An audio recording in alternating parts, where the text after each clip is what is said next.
Welcome to our sensorial lesson on rough and smooth. The purpose of this lesson is to teach your child to use one of their senses, their sense of touch, to explore their world.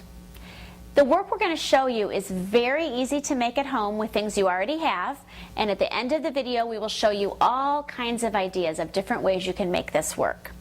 And you can even do it with your child, which will make it even more fun. Remember our My Works tips for success when doing these lessons with your child. The first step is to watch the video by yourself. Step 2 is to do the presentation with your child. And then finally, you'll leave the work on a tray, on a shelf, so that your child can independently get the lesson out whenever they would like. Here is the lesson called Rough Smooth.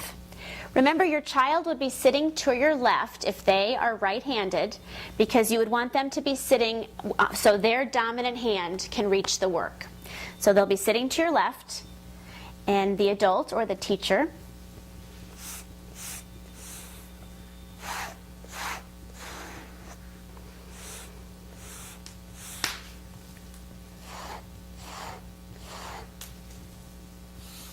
this is smooth.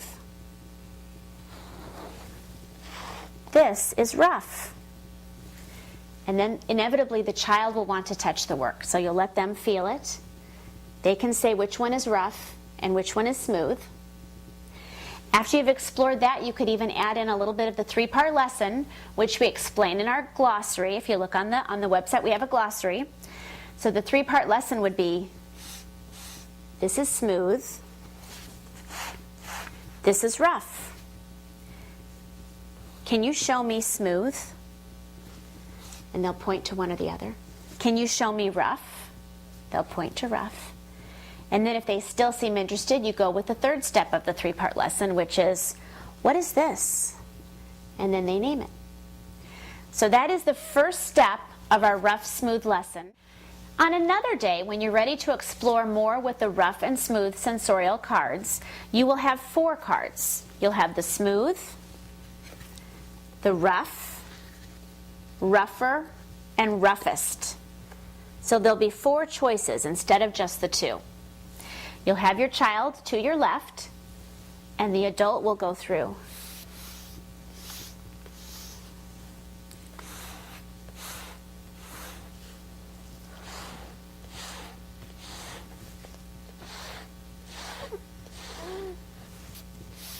Smooth, rough, rougher, roughest. Then the child will take a turn. They'll feel the smooth, rough, rougher, and roughest.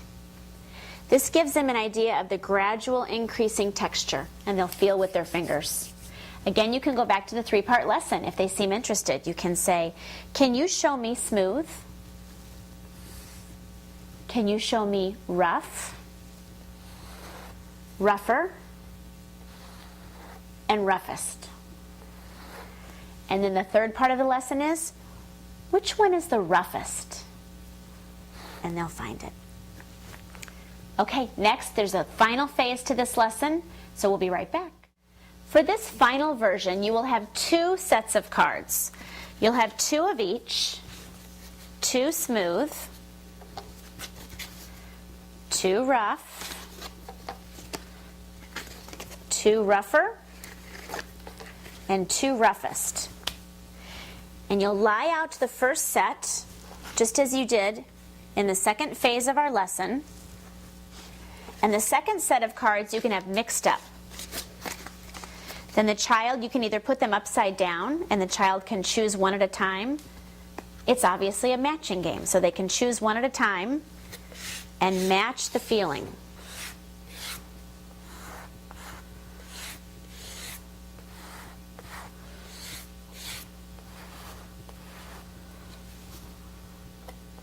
When you're doing this lesson, this 3rd phase of the lesson, they may start to visually match because you can see the difference visually. And we want to isolate just one skill. So a great idea with this lesson is to use a blindfold so that they're having to only use their sense of touch. If you don't have a blindfold available, you could use a bandana, or of course you can close your eyes. Some kids aren't comfortable wearing blindfolds, so they can always just close their eyes and use their sense of touch to find the matches. After you've completed that phase of it, there's even more you can do. Many times in the classroom, we turn the cards over and mix them up, and we play a matching game so that they turn them over. Again, close your eyes, turn them over, and see if you can find matches and match up the pairs.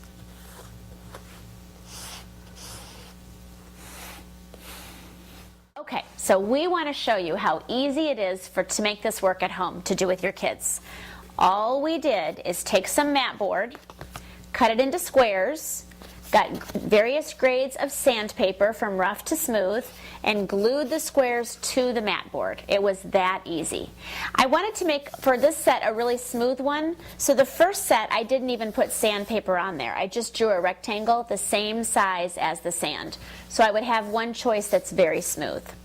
So that is how to make these. You'll just make 2 sets of each, because obviously for the very first lesson, you're just going to use 2 cards, the smooth and the rough. Then the second lesson, you'll use 1 set of the cards, 1 of each, for smooth, rough, rougher, and roughest. And then finally, you'll have 2 sets of each of the cards, so each will have a pair to do the matching game or whatever options you choose to do. We wanted to show you one more really fun way to make this work at home.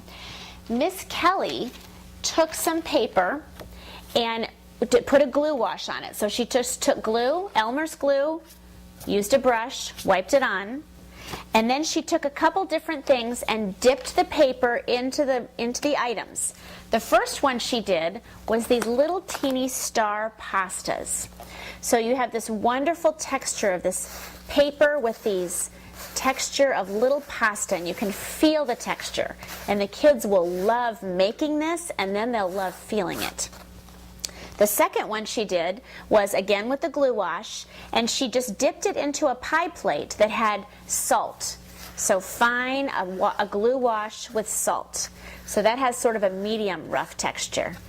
And then finally for the third one, she took the craft paper, washed it with glue, and dipped it into rock salt or kosher salt. And this one, I wish you could feel it. It's really rough. It's so much fun.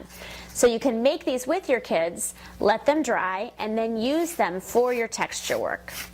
Enjoy this lesson. It's a great one for kids to identify one sense, the sense of touch, and they will have so much fun working with you.